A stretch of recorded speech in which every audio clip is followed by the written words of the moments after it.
Moin.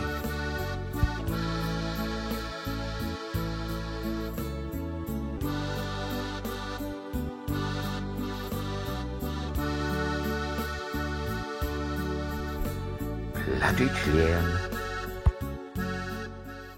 Plattlex Nummer 4.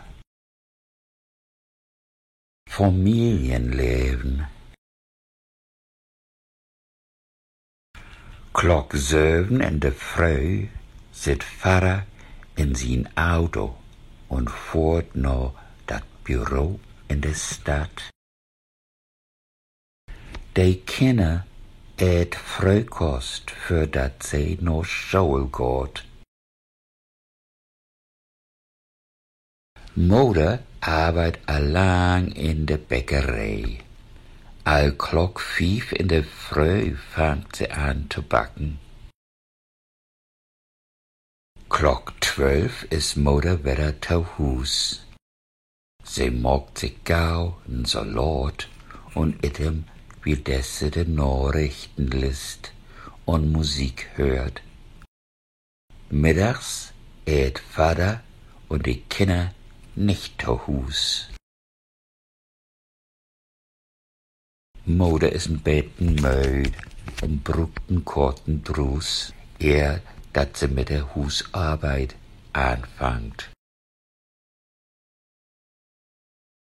Nu sind die Kinder wieder zurück von der Schule.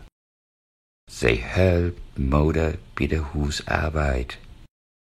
Nicht lang und eins ist wieder schier und in der Reihe. Der Hund und der Kat kriegt auch zu fressen. All Klok 6, also Lord und Vater ist noch nicht zu Hus. He könnt forken lauter nach Hus. He hat zu viel Arbeit.